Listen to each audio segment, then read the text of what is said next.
আম্মা আসছে না? তো আম্মা আসছে তো কি হয়েছে? কে আম্মা কি খাবে? আমরা যা খাই তা খাবে। আমরা বাইরে থেকে অর্ডার দিয়ে খাই, আম্মাও তা খাবে। তুমি সেন্সে আছো? তুমি কি বুঝদারের মতো কোনো কথা বলছো? মানে আমরা বাইরে থেকে খাবার খাই সেটা ঠিক আছে, আম্মা বাইরের খাবার কিভাবে খাবে? আম্মার তো বাইরে খাবার খাওয়ার কোনো অভ্যাসই নাই। অভ্যাস নাই অভ্যাস হবে? আমাদের তো বাইরে খাওয়ার কোনো অভ্যাস ছিল না। আমরা খাচ্ছি কতদিন ধরে, আমাদের অভ্যাস হয়ে গেছে। আম্মাও থাকুক 2-3 দিন পর অভ্যাস হয়ে যাবে, সমস্যা কি? মানে আমরা যে বাসা রান্না করে খাই না, বাইরে থেকে খাই, সেটা আম্মা জেনে যাবে না? কেমন দেখায় না, কি ভাববে? সেজন্য কি আমি এখন অভিনয় করব? ভালো সাজার অভিনয়? আমি এত ভালো বউ হইতে পারবো না। আস্তে কথা বলো, বাসায় আম্মা আছে। আমি আস্তেই কথা বলতেছি, তুমি কথাটা বাড়াচ্ছ, ঠিক আছে? আমি যেটা না বা আমরা যেটা না, আমরা বাইরে থেকে খাই, আম্মা এটা দেখলো বাইরে থেকে খাচ্ছি, অভ্যস্ত হইলো, সমস্যা কোথায়? আমি তো এখানে কোনো সমস্যা পাচ্ছি না। তোমার সাথে তর্ক করে পারা যায় না, আমি অবাক হয়ে যাই। তুমি কি কি লজিকলেস কথা বলো? আমি বাজার করে এখন কি করবো? এত শখ করে নিয়ে আসলাম। ফেরত দিয়ে আসো। কেন ফেরত দিয়ে আসবো? এত শখ করে নিজে হেঁটে গিয়ে কিনে নিয়ে আসছি, দামাদামি করে নিয়ে আসছি, আমি ফেরত দিয়ে আসবো কেন? তুমি ফেরত দিবা না। না। তুমি ফেরত দিবা না। না, দিব না। তুমি এটা কি করলা? তুমি খাবার মাটিতে ফেলে দিলে কেন? তো কি করব? তুমি তো ফেরত দিয়ে আসবা না, আমিও রান্না করব না, তো কি করবে? এগুলা মাথায় নিয়ে নাচবো? খাবার কেউ মাটিতে ফেলে দেয়? হ্যাঁ, তাহলে ফেরত দিয়ে আসো।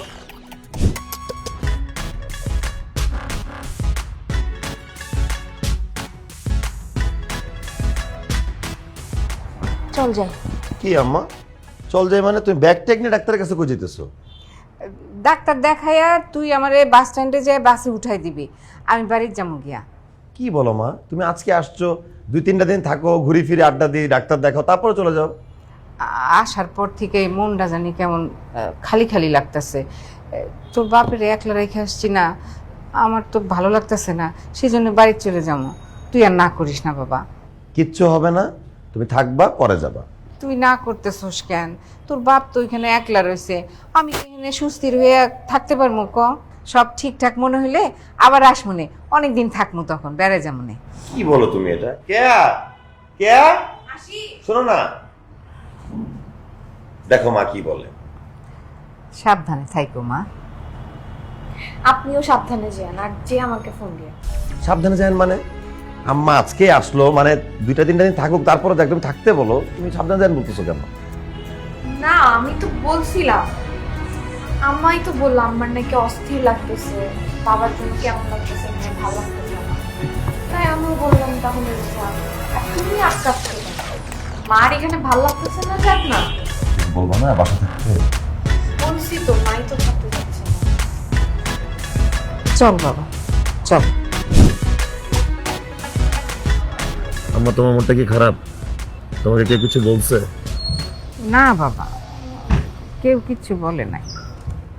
না মানে তুমি এত শখ করে ব্যাগ গুছিয়ে আসলা, বাসায় কয়েকটা দিন থাকারই তো কথা, এরকম ঠাস করে চলে যাচ্ছে, তাই জিজ্ঞেস করলাম। না বাবা, কেউ কিচ্ছু বলে নাই। বাবা একটা কথা বলি। বলো। তুমি এই যে জাম্বুরা, আমরা, নারিকেল, আমাগো গাছের এই সমস্ত ফল ফলান্তি কত পছন্দ করতে, পছন্দ করে খাইতা, তুমি নাকি এখন এগুলা পছন্দ করো না। আমি এত কষ্ট করে নিয়ে আসছি বাবা, তুমি যদি না খাও আমরাও তো খাইতে পারবো না।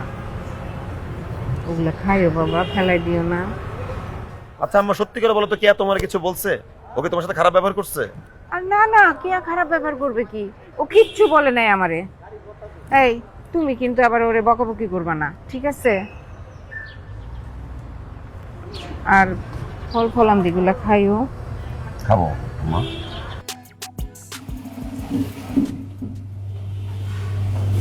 কে? আমি আসলে তোমার সাথে খারাপ ব্যবহার করে ফেলছি। আমার উচিত ছিল আমার সাপোর্টিভ হাজব্যান্ড হওয়া, তোমাকে সুন্দর করে বুঝায় বলা। আমি সবসময় রাগ করে ফেলছি, আমি ওকে সময় দিতে পারিনি, আমি বুঝতে পারছি। তুমিও তো মানো, তুমিও তো ভুল করছো, ইলজিক্যাল ঝগড়া করছো না। শোনো না, আমরা দুজন মিলেমিশে কিন্তু সুন্দর একটা সংসার করতে পারবো, যদি আমরা দুজন কম্প্রোমাইজ করি। আমরা অ্যাটলিস্ট চেষ্টা তো করতে পারি। আমি বিশ্বাস আমি পারবো। আই এম সরি কেয়া। আমরা মিলেমিশে থাকলে অনেক সুন্দর দিনই হবে, ঠিক আছে? যেটা আমরা এখনো বুঝতে পারতেছি না। প্রেসক্রিপশন ডাক্তারের মানে কি অসুস্থ আমাদের?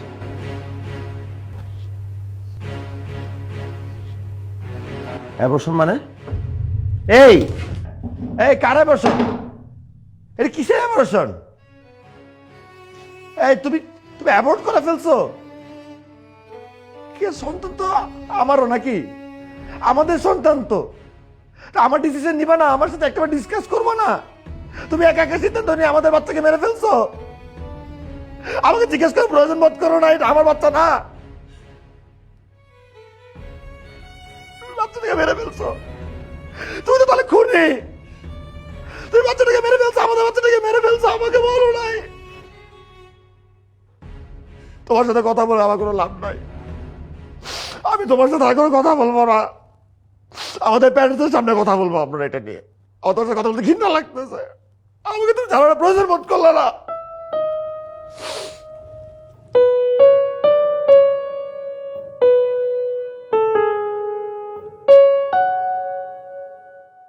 বাবা চলো, এখানে আমি আর এক মুহূর্ত থাকতে চাচ্ছি না। নিয়ে যান বাবা, আমিও হ্যাপি না, ও হ্যাপি না। ইনফ্যাক্ট আমাদের আসলে সংসার করাটা কষ্টের হয়ে যাচ্ছে। I am so sorry. আমি শুধু তোমার একলা নিবারাই নেই, যদি যাইতে হয় দুইজনে একসাথে হাসি খুশিভাবে যাইবা, হাসি খুশিভাবে আবার এইখানে ফিরাইবা। বাবা আমার পক্ষে না এই সংসারটা করা সম্ভব না। আমি অনেক সহ্য করছি, আর সংসারটা না আমাকে করতে হয়। আমি এটা আর করতে পারতেছি না। প্লিজ আমাকে নিয়ে চলো, আমি এখানে আর থাকতে চাচ্ছি না। আমি ভালো করে জানি ইমন খুব ভালো ছেলে, তার সম্পর্কে সব কিছু যাই না শুনেই কিন্তু তোরে বিয়া দিছি। ইমনের শুধু একলাই দোষ না, তোরও দোষ আছে। হ্যাঁ বাবা, সব আমার দোষ। আমার দোষ যে আমি তোমাদের পছন্দে বিয়ে করছি, প্রেম না করে, না দেখে, না শুনে। আমার দোষ যে আমি গ্রাম থেকে শহরে এসে মেনে নেওয়ার চেষ্টা করছি সবকিছু, পরিবেশের সাথে নিজেকে মানায় নেওয়ার চেষ্টা করছি, সেটা তার কাছে অনেক বিরক্তিকর লাগছে। আমার দোষ যে আমি একটু সময় চাইছি। এই বাসার মধ্যে সারাদিন আমি একা একা বসে থাকি, আমার কিচ্ছু করার নাই, রোবটের মতো আমার জীবনটা। আমি তাকে ফোন দিলে সে ফোন কেটে দেয়, আমার সাথে কথা বলার সময় নাই। বাসায় আসলে অফিসের কাজ নিয়ে বাসার মধ্যে, তাহলে আমি কই? আমি তো কোথাও নাই। তার আমার সব কিছুতে সমস্যা। আমি রান্না করতে পারি না, আমার পোশাক নিয়ে আমি কার সাথে মিশতেছি অনেকভাবে অ্যাডজাস্ট করার চেষ্টা করছি, হচ্ছে না। আমার পক্ষে সম্ভব না। আমাকে প্লিজ এখান থেকে নিয়ে চলো। হ্যাঁ হ্যাঁ, আপনার তো কোনো দোষ নাই, সব দোষ তো আমার। বিয়ের পর আপনি ঢাকায় এসে কি করছেন? কি করছেন আপনি বলেন? কি করে উল্টায় ফেলছেন? তুমি কিচ্ছুই বলতে পারবা না, কারণ তুমি ওয়াইফ হিসেবে হাজবেন্ডের জন্য কোনো দায়িত্ব পালন করোই নাই। ঠিক আছে, আমি হাজবেন্ড হিসেবে রেসপন্সিবিলিটি মনে করে তোমাকে মানা করছি। আমি তোমাকে নিষেধ করছি ফালতু চরিত্র ছেলেটার সাথে তুমি কথা বলো না। তারপরে ওই ছেলেটার সাথে তুমি বাইরে ঘুরছো, ফিরছো, ফেসবুকে চ্যাটিং করছো, শপিং পর্যন্ত করছো। এটা তো হইতে পারে না। একটা হাজবেন্ড তো অবশ্যই চাবে তার ওয়াইফের কোনটায় ভালো কোনটায় খারাপ সেটা সে বলতেই পারে। এটা বলা তো কোনো অপরাধ না। আচ্ছা বলেন তো আমার প্রিয় জিনিসগুলো কি কি, আমার কোনটা পছন্দ কোনটা অপছন্দ? একটা স্ত্রী হিসেবে আপনার জানা উচিত না আপনার হাজবেন্ডের কি কি পছন্দ অপছন্দ, কিন্তু সেটা কিন্তু আপনার জানেন না। আমি অফিস শেষ করে নিজে এসে সারাদিন কষ্ট করে খাইতে আসার পরেও নিজের রান্না নিজে করছি, আমি আপনার জন্য রান্না করে খাবার রেখে দিছি। তুমি তো আমার ওয়াইফ, তুমি তো অ্যাটলিস্ট সংসার করতেছো আমার সাথে, অ্যাটলিস্ট ট্রাই তো করতে পারতা যে আমি আমার হাজবেন্ড কি পছন্দ করে সেটা রান্না করে তাকে একবার খাওয়াই। কই, তুমি তো কোনো এফোর্ট দাও নাই। আমার বাসায় আমার আত্মীয় স্বজন আসলে আপনার জন্য সমস্যা, আমার মা বাসায় আসছে সেটা নিয়ে আপনার অনেক বড় সমস্যা। আমি বাজার করে নিয়ে আসছি, বাজারটা আপনি ছুঁড়ে ফেলে দিচ্ছেন, বাজারে আপনার সমস্যা। আপনার সমস্যাটা কি নিয়ে নাই বলেন? আমার আত্মীয় স্বজনের বাসায় আসলেই শুধু সমস্যা। আমি আর কত সহ্য করবো? আমি কতটুকু মেনে নিব বলেন? সব বাদ দিলাম। আমার বাচ্চাটা, আরে এটা তো আমাদের সন্তান। তুমি তো একটা ডিসিশন নিতে পারো না, সন্তানটা তুমি রাখবা নাকি রাখবা না। আমার সাথে তুমি ডিসকাস করার চেষ্টা করলো না। আমার সন্তান এভাবে তুমি সরাই ফেলতে পারো না।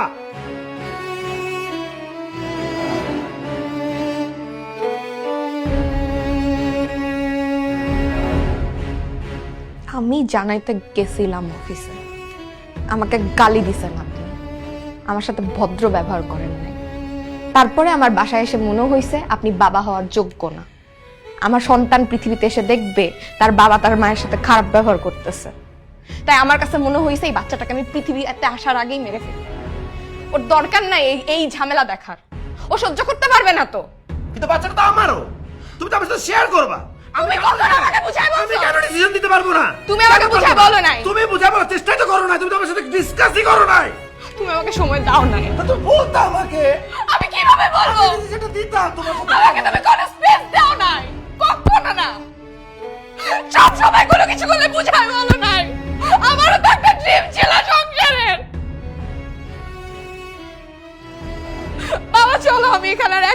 থাকতে চায় না। স্বামী স্ত্রীর মধ্যে ঝামেলা হইতেই পারে, এই জন্য এত বড় সিদ্ধান্ত তোর নেওয়া ঠিক হয় নাই। আমি যা বলার আগে বলে দিছি, এখন যা সিদ্ধান্ত নেওয়ার তোরা দুইজনে নিবি। তোর একার আমার বাড়িতে কোনো স্থান নাই।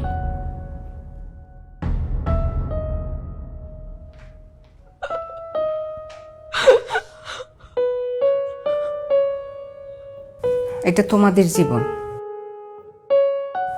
যা সিদ্ধান্ত নেওয়ার তোমরাই নাও, আমার কিছু বলার নাই এখানে।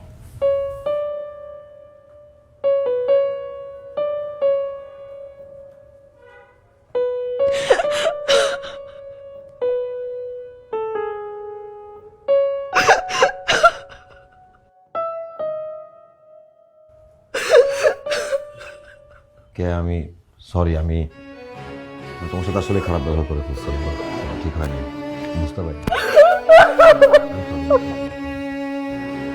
ভুল হয়েছে।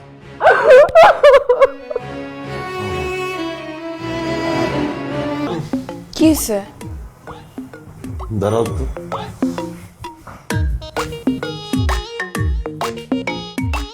কি হয়েছে বলবা তো? আরে একটা অদ্ভুত গন্ধ তুমি পাইতেছো না? গন্ধ? কি বাজে গন্ধ, মানে আমার তো বমি আসতেছে, মানে নিঃশ্বাস আটকে যাচ্ছে। পচা ডিমের গন্ধ তুমি পাইতেছো না? যত সময় যেতেছে তত আর গন্ধটা মোমো করতেছে, মানে খারাপ লাগতেছে। শুনো, পচা ডিমের গন্ধ হইতে যাবে কি জন্য? তুমি না একটু বেশি করতেছো। আর আমি একটু চুলের মধ্যে আমলা, মেথি, কালো জিরার তেল, পেঁয়াজের রস, তারপরে হচ্ছে অ্যালোভেরা আর একটু সাদা ডিমের অংশটা দিয়ে পেস্ট বানায় মাথার মধ্যে দিছি। তুমি কি আজব প্যাস্ট তোমার চুলে দিয়ে ঘুরতেছো? যাও এটা ধুয়ে আসো, ধুয়ে এসে এখানে সব। আমি এই গন্ধ থাকতে পারতেছি না।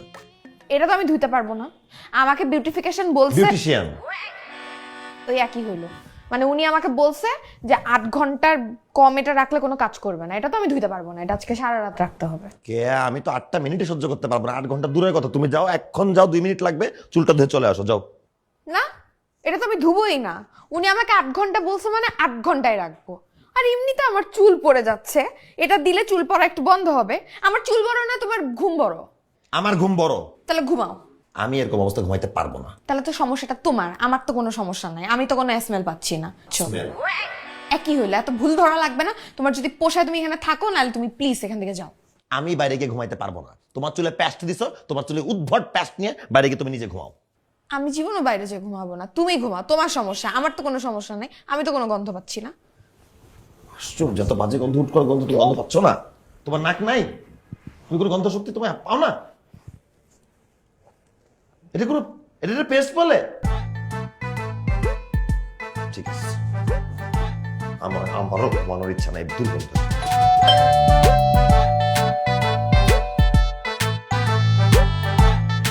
সালাম আলাইকুম আন্টি। ওয়ালাইকুম আসসালাম। কোনো প্রবলেম? না না, তুমি নাকি বউ নিয়ে আসছো? জি আন্টি। তুমি তো সারাদিন অফিসেই থাকবে, তো বউর সাথে যদি পরিচিত হয়ে যাই তাহলে একা একা লাগলে আমার সাথে গিয়ে গল্প করতে পারবে, তাই পরিচিত হতে আসলাম। আন্টি, এটা খুবই ভালো কথা, প্লিজ আসেন, ভেতরে আসেন থ্যাংক ইউ। প্লিজ।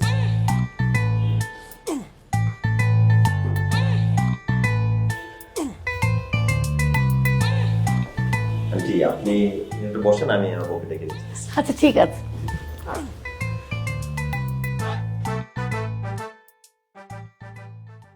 এই কে, শোনো, কি দিছো মুখে? এরকম ভিজা কাপড় দিয়ে রাখছো কেন? এটা তো ভিজা কাপড় না, বিউটিফিকেশন আপু আমাকে বলছে এটা যদি আমি 20 মিনিট মুখের মধ্যে রাখি তাহলে আমার মুখটা গ্লো করবে। আচ্ছা গলো করবে। শোনো, বাড়ি হলে আন্টি আসছে, তোমার সাথে দেখা করতে চাই, একটু কথা বলবে, আসো দেখা করে যাও। উনি এখন আসছে? আসছে, হ্যাঁ বসে আছে। আচ্ছা তাহলে আমি রেডি হয়ে আসতেছি। রেডি হওয়ার কি আছে? কে বাসায় আসো, বাসার কাপড় আছে, মুখ থেকে টান দিয়ে তুলো, এসে দেখা করে তারপরে যে রেডি হোক। আচ্ছা তুমি যাও, আমি আসতেছি। আচ্ছা আমি যাচ্ছি, তুমি কিন্তু তাড়াতাড়ি এসো। শিওর? দেরি করো না, আসো। কি ব্যাপার, ঘুম থেকে ওঠেনি? না না আন্টি, ও তো উঠে গেছে, ও রেডি আছে, চলে আসবো।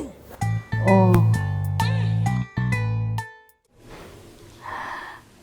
তোমার বউ তো বাসাটা খুব সুন্দর করে সাজিয়েছে, খুব গোছানো মেয়ে, তাই না? জি আন্টি, আলহামদুলিল্লাহ, আমার বউটা খুব গোছানো মানুষ। তোমার বউ মনে হয় ঘুম থেকে ওঠে নাই, আমি বোধহয় একটু আর্লি চলে আসছি। আচ্ছা আমি যাই, আরেকদিন আস। না কি যে বলেন, জেগে আছে, আমি কথা বলে আসলাম তো, ফ্রেশ হতে চলে আসবে, এখনই চলে আসবে। ও তুমি কি ঘুমাই গেছো? শোনো, আজকে না আদর আসছিল অফিসে, বুঝছো, হঠাৎ করে চলে আসছে আমার আপন মানুষ। আয়সা বলে যে ওর তো বিয়ে ঠিক হয়েছে এই মাসের 25 তারিখে, তোমাকে আর আম্মাকে দাওয়াত দিতে চাই। আমি বললাম তোর ভাবি ঢাকায় আছে, চলে আয় বাসায়, ভাত খাইতে খাইতে দাওয়াত দিলি। আমিও গেলাম, তোর ভাবিও প্রোগ্রাম অ্যাটেন্ড করলো, আম্মারও নিয়ে গেলাম, সমস্যা নেই, ঠিক আছে। ও যদি বাসায় আসে টেক কেয়ার করো, 2-3 দিনের মধ্যে চলে আসবে। আর আমি যদি অফিসে কোনো কারণে কাজে ব্যস্ত থাকি, বাসায় না থাকি, তুমি একা থাকো, তাইলেও টেক কেয়ারটা করো, বুঝছো না? শুনছো আমার কথা? এই বাসায় কেউ আসবে না মানে?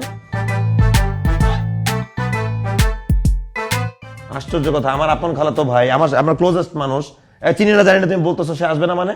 আমার বাসায় কে আসবে না আসবে, তুমি কেমনে বলো আসবে না? আসবে না মানে বলছি আসবে না। আমি যখন আমার কোনো গেস্টকে বাসায় আনছি তখন তুমি আমার সাথে চিল্লাচিল্লি করো নাই? তাহলে এখন যে তুমি আনতেছো আমি তো তাকে চিনি না।